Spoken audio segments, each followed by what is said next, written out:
যুদ্ধবিরতি কার্যকর, তবে উভয় পক্ষই লঙ্ঘন করেছে। মার্কিন প্রেসিডেন্ট ডোনাল্ড ট্রাম্প জানিয়েছেন ইরান ও ইসরায়েলের মধ্যে যুদ্ধবিরতি এখনও কার্যকর রয়েছে, যদিও উভয় পক্ষই সেটি লঙ্ঘন করেছে। এয়ারফোর্স ওয়ান থেকে যাত্রা শুরুর কিছুক্ষণ পরই এক সামাজিক যোগাযোগ মাধ্যম পোস্টে তিনি বলেন, যুদ্ধবিরতি কার্যকর আছে। তিনি আরও জানান, ইসরায়েল ইরানে হামলা করবে না, তাদের সব যুদ্ধবিমান ফিরে আসবে এবং তারা ইরানের সঙ্গে বন্ধুত্বপূর্ণ প্লেন ওয়েভ করবে। ট্রাম্প বিশ্বাস দিয়ে বলেন, কেউ আহত হবে না, যুদ্ধবিরতি কার্যকর হয়েছে। এই বিষয়ে মনোযোগ দেওয়ার জন্য সবাইকে ধন্যবাদ।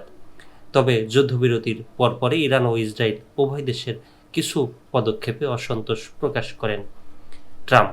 তার ভাষায়, আমি নিশ্চিত নই তারা ইচ্ছাকৃতভাবে এমন করেছে কিনা। আজ সকালে ইসরায়েলের কিছু কর্মকাণ্ড আমার ভালো লাগেনি, আমি চেষ্টা করছি এটি বন্ধ করার।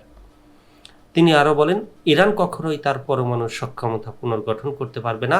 তবে প্রেসিডেন্ট ট্রাম্প স্পষ্ট করে জানিয়েছেন তিনি ইরানের আচরণে খুশি নন।